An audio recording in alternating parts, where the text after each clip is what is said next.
Flames roared through a hillside in Pacific Palisades. No one was hurt and no homes were damaged. LAPD has named some of the most dangerous intersections in Los Angeles. The new secured electronic chips on credit cards are becoming more popular. This is Valley View News. Hello and welcome to Valley View News. I'm Nick Popham. And I'm Sarah Vong. Many Southern Californians were surprised after a bright blue light lit up the night sky. Some people wondered if the light was an aircraft, a comet, or maybe even a UFO. U.S. military officials say it was just a missile test. The light was a Trident missile that was launched by a U.S. Navy submarine off the coast of California. The light was seen as far away as Nevada and Arizona. The sighting led to numerous calls to law enforcement and lit up social media. Military officials didn't expect the light to be so bright or to have stirred up so much public reaction. The military was determined to keep the test a secret to avoid conflicts with Russia and China. The president of the University of Missouri system has resigned over charges claiming the system is racist. President Tim Wolf's resignation came after blacks on the football team refused to play and some graduate students went on a hunger strike. The most recent incident was in late October when a swastika made of human feces was smeared on a dorm wall. It has been nearly 2 months since black students first reported that white students taunted them. Many students say the administration didn't do enough to punish or stop the racist behavior. A Jordanian police officer opened fire at a training center, killing at least 5 people, including 2 Americans in the Jordanian capital. According to a Jordanian spokesperson, the police officer was shot and killed by troops. President Obama says authorities must determine if the motive was personal or political. Obviously, a full investigation is taking place. We take this very seriously and will be working closely with the Jordanians to determine exactly what happened. The police officer recently had been fired, but it is still unclear if that was the motive. The shooting took place on the 10th anniversary of the coordinated bombings at 3 Jordanian hotels, which killed about 60 people. A brush fire has damaged a hillside in Pacific Palisades. No structures were burned and no one was hurt, but as Valley View News reporter Victor Park shows us, crews had difficulty fighting it. Flames began burning along the hillside of the Pacific Coast Highway in Pacific Palisades just before 3 a.m. The fires began climbing up the hill, almost threatening structures. So firefighters began hosing it from the highway and on the top. What started as a half-acre brush fire grew to 7 acres. Now this brush fire appears to be relatively small, but has been at least 2 hours and crews are still having a rough time fighting it from the air and on the ground. Water drop after water drop, ground crews relied on the choppers. The steep terrain and dark conditions made it difficult for crews to get close to the flames. By sunrise, crews continued fighting under better conditions. As the light came this morning, we were able to actually put companies on the hill, and we got a good line around the fire at this time. Some nearby residents spent all morning watching firefighters protect their homes. To see the bluffs up in flames is a really scary thing. But actually being here and seeing the firefighters doing their jobs and seeing the helicopters drop the water and everything gave me a lot of comfort, and a lot more comfort than if I had stayed in my bed at home. With dry brush and the drought we're in, firefighters continue to face the danger of another fire happening. In Pacific Palisades, I'm Victor Park for Valley View News. An Orange County pastor has been arrested for sexual assault. Sean Patrick Aday allegedly raped a number of women. The victims are mainly in their late teens and early 20s. Police started looking into him when a woman claimed that she was assaulted while Aday was a youth pastor at Grace Community Church in Lake Forest. Others have come out to say that he had sex with them while inside the church and on mission trips. Aday was in jail for a day after paying his $500,000 bail and awaits trial. U.S. officials say they are 99.9% certain a Russian jetliner was bombed by terrorists. Department of Homeland Security Secretary Jay Johnson says there is tight security concerning flights from foreign airports arriving in the U.S. I want people to know that their aviation security officials working on their behalf are continually evaluating threats, potential threats, and that we make adjustments all the time. Metrojet Flight 9268 was heading from Egypt to Russia when it disintegrated in mid-air and crashed in the Sinai Peninsula. European investigators say the plane's cockpit voice recorder shows there was a loud noise just before the crash. The mid-air disaster killed all 224 people on board. The Los Angeles Police Department has identified 5 of the most dangerous intersections in Los Angeles. The LAPD is taking action at these intersections to try and make them safer. Harry Abelson has more on the story. Vermont and Santa Monica, Alvarado and Temple, and Wilshire and Alvarado are intersections the LAPD says are some of the most dangerous in Los Angeles. Pedestrians say that they have seen accidents occur at these intersections. I've been crossing this intersection for about like a year already, and I've seen 2 or 3 accidents, one right here, twice in the middle. LAPD Lieutenant David Ferry says cell phone use is the most common form of distraction on the streets. Many pedestrians believe both drivers and pedestrians are at fault. A lot of times when a car won't see me crossing the street, I check to see what they're doing, and usually that person is not paying attention or they're on their phone. So it's usually the driver, but sometimes pedestrians will cross when they're not supposed to. Cell phone use is only one of the many problems. The intersections also have signs such as this one on Temple and Alvarado where sometimes drivers can turn left and sometimes they can't. These signs often lead to drivers making illegal turns. I think a lot of the accidents happen from like left turns because people are trying to run the intersection at a yellow while the other person's waiting to make a left, and then the other person might make the left before they run it because they don't know if they're going to stop. The LAPD has taken action and sent out a task force where 3 to 5 officers watch over each dangerous intersection once a month. The LAPD has already noticed fewer injuries on those streets. The LAPD has named this intersection at Melrose in Vermont one of the most dangerous in Los Angeles. And despite it being common sense, they say looking both ways before entering the intersection and avoiding distractions more often are the best ways to prevent accidents from happening. In Hollywood, I'm Harry Abelson, Valley View News. Voters in Myanmar have given an early lead to the party of opposition leader Aung San Suu Kyi. The country has been electing members of parliament in what's been called the most free election in decades. Election officials say Suu Kyi's National League for Democracy has won 90% of seats in early returns. The nation has been ruled by a regime dominated by the military. Suu Kyi is a Nobel Peace Prize winner. Obama administration officials say the success of the election will determine whether the U.S. continues to expand economic ties with Myanmar. 3 people have been shot near one of the busiest transit hubs in the United States. 1 person was killed and 2 were sent to the hospital in critical condition. The shooting happened near New York's Penn Station in Midtown Manhattan. Authorities say it occurred after an argument. There was an argument in the McDonald's here at 498th Avenue between several individuals who were sitting having coffee when another individual with a black hoodie approached them, made some conversation, and then left. Those individuals then walked out of the McDonald's and into the subway station behind us right now. Officials described the shooter as a heavy-set man wearing a black hoodie. One of the biggest changes to credit cards in years is making the plastic cards smarter. Banks and retailers are switching from magnetic strip-based cards to ones with smart chips. Valley View News reporter Teresa Barrientos has more on what this means for small businesses and consumers. Most consumers are used to swiping their credit cards, but things are changing. The reason why? Major retailers have been plagued by hackers. Back in 2013, Target was hacked. More than 40 million accounts from people who shopped at Target were made vulnerable by the attack. Consumers have been receiving new cards from the banks in the last couple of months. Other countries have used cards, such as this one, embedded with chips for decades, and now local businesses are adapting. Credit card companies are sending out millions of them, including Target. With the new chip cards, rather than swiping them, you dip them into terminals, like this one at Falafel Palace in Northridge. CSUN business management professor Lois Sheldon says the way money moves is changing. Instead of having a magnetic stripe on the credit card that transfers the information between the merchant and the bank, we have a computer chip.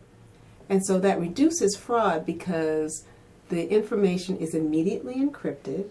Plus, with each transaction, you have different information, so it's a dynamic environment. This is a good thing because according to Visa, this type of fraud accounts for 2/3 of fraudulent purchases. Retailers don't have to switch to chip card readers, but if they don't, it may cost them. The owner of Falafel Palace said he was not taking any chances. It's very good because we know that the person that have this credit card with a chip, it's legal and there is no fraud involved and everything is good for the business. The only thing that it does for me is kind of protects me from like fraud situations, but it kind of is really inconvenient when I'm at the store shopping because it takes a longer time to process in the cashier.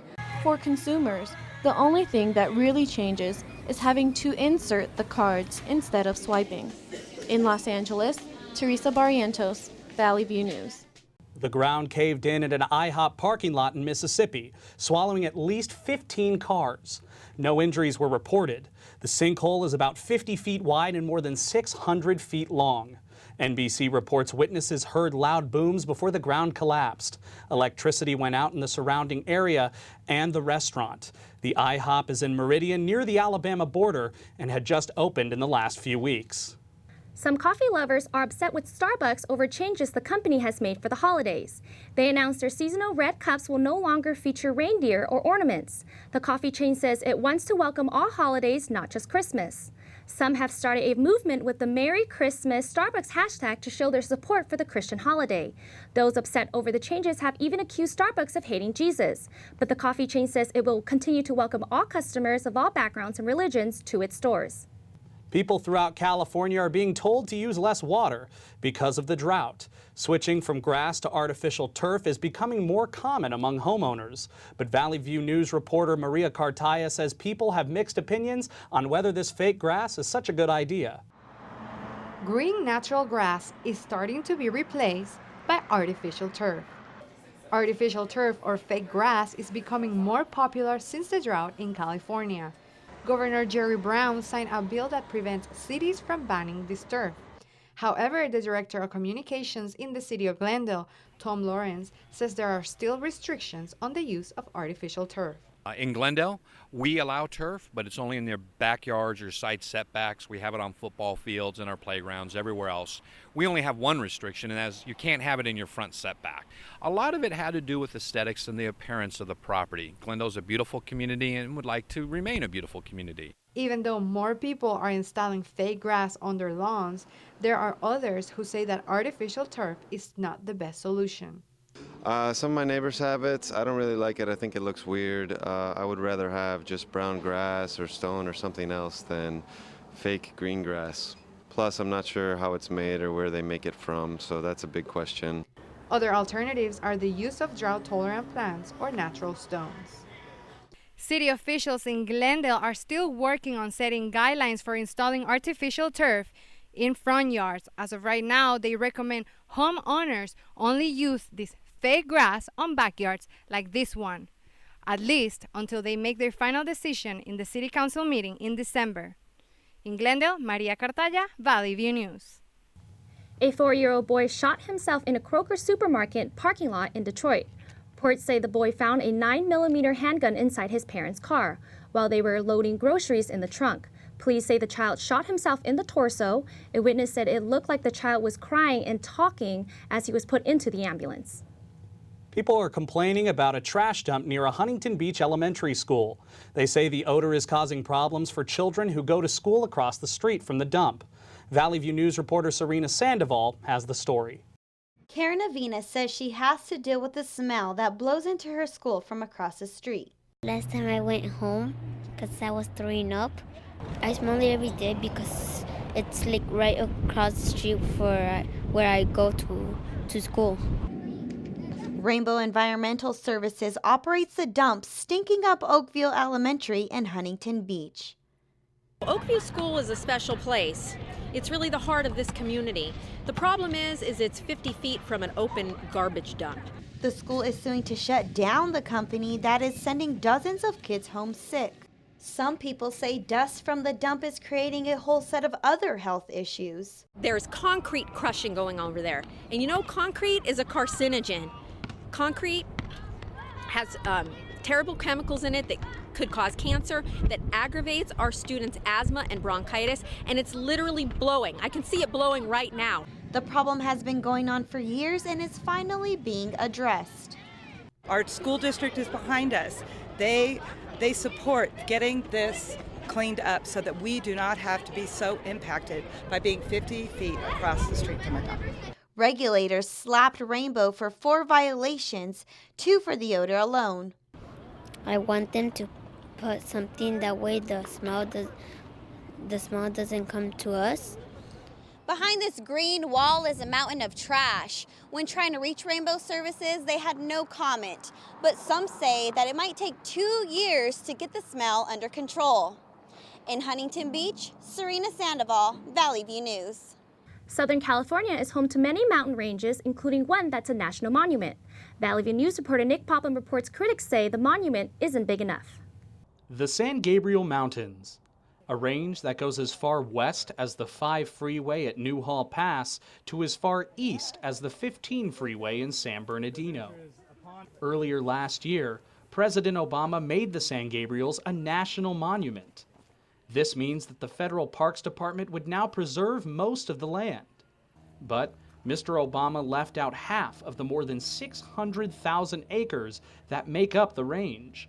As a result, Congresswoman Judy Chu presented a bill that will expand the borders to nearly all of the San Gabriel Mountains.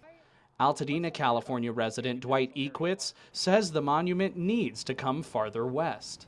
I don't know why you would stop somewhere, a few miles that way and not continue this direction. I don't see how this side of the mountains has any less value than that side.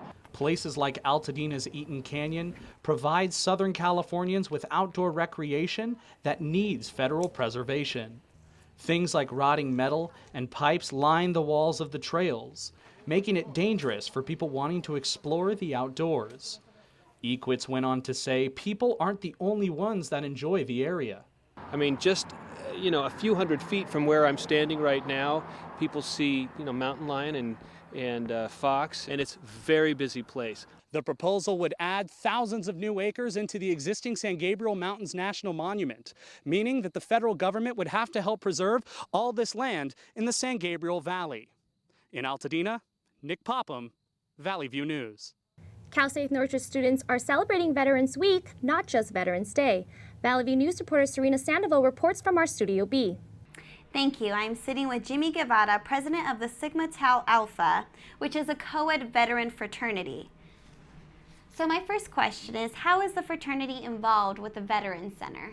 It's involved by having a neutral space for veterans to come together and having being able to kind of give us resources and able to talk about healthcare, assist the healthcare and the veteran community, as well as other resources like educational resources, where to go to just in case we're having any type of anxiety, and they provide us with all that resources for us to go and get help to be successful in academia.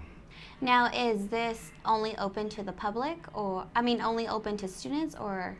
No, it's open to the public. It's actually for the veteran community in general. So you don't necessarily have to be a veteran to be able to go into the Veterans Resource Center and ask questions. A lot of civilians are connected by either being a dependent or having a friend or a sister or brother or even a mom, sometimes a dad that served in the military, and they come in and ask questions, and they're open to come in and actually use the center as well, just like the veterans are as well. And can you explain what's going on during Veterans Week here at CSUN? Veterans Week, we took it as with the Veterans Resource Center. They asked us, they gave us a day, that we took it another step forward. Instead of just having one day of understanding of what Veterans Day is really about, we all extended it to a week. And with collaboration with the fraternity and the Veterans Resource Center, they allowed us to give us a day, an opportunity to express what the veteran community does through spoken word or or other means of, like right today, like Monday is 22 too many, which is 22 veterans that die every day, and so we try to make an awareness of that through suicide prevention, and as well, like then Tuesdays is more of a, and it leads up to all the way to Thursday, where it's kind of actually take up a Friday to where it leads up to more of a celebratory of Veterans Day. So instead of just being awareness, education, Tuesday we're gonna have at the Oviet at a Latino veteran perspective as well. Wednesday is more a volunteer for the Veterans Day Parade on the San Fernando Valley. Thursday is more of a big celebratory barbecue, like not barbecue setup, kind of like how we have in the military. It's a very big, like. And then Friday with the SVO, which is a student veteran organization on campus, they set up their own events for that day as well for veterans and anybody that's willing and that wants to come to their event as well. So. And then on Sunday, we have volunteers that place flags on the lawn. We have 661 veterans on campus, so each flag represents a veteran on campus. Okay, well, thank you so much. That's all the time we have for today. Thank you. Thank you. Back to you in the studio. When we come back, Russian athletes may be banned from next summer's Olympics. Reggie Bush will reportedly sue the city of St. Louis after a knee injury. And find out why the University of Illinois fired its athletic director.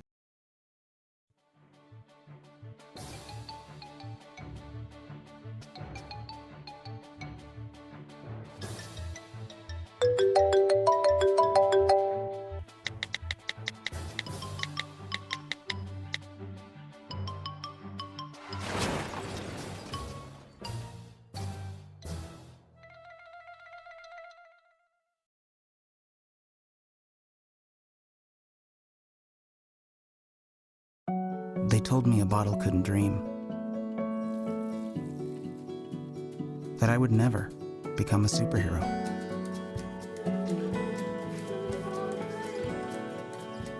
But I learned how to fly. Just to come back in a new disguise. And be the hero that I've always wanted to be.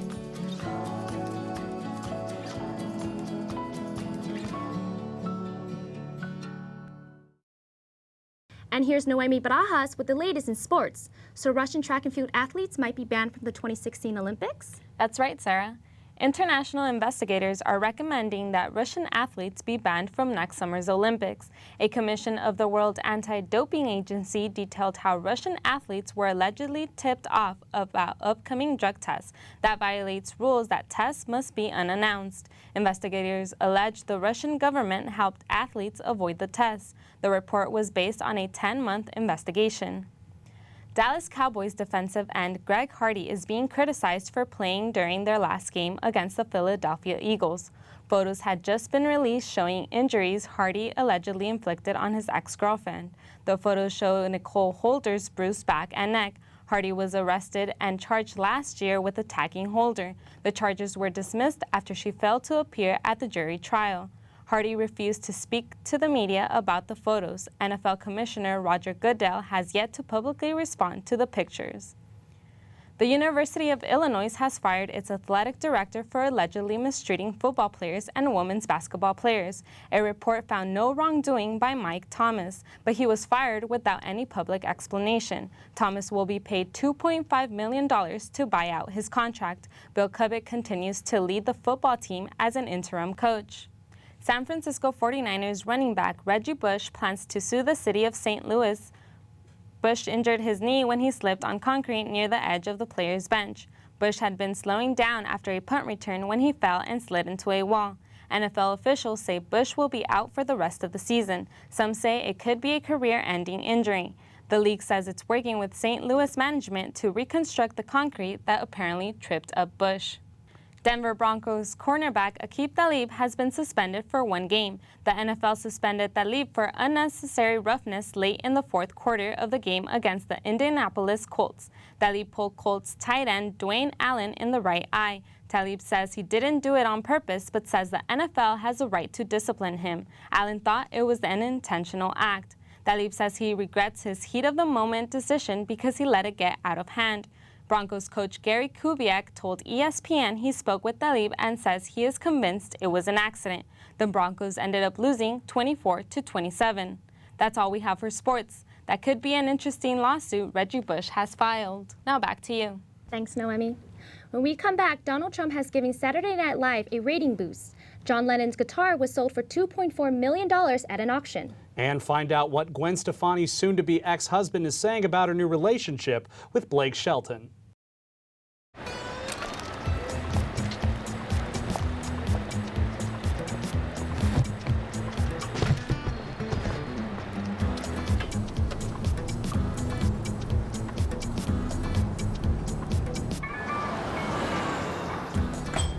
It's a short ride from your neighborhood to your naturehood. To find a neighborhood park or green space near you, visit discovertheforest.org.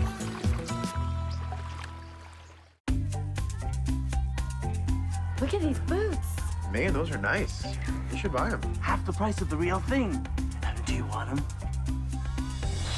The production and sale of counterfeit goods cause more harm than meets the eye. Get to work! And the profits can fund organized crime. So, do you want them? Buying counterfeit products? No way. It's just not worth it.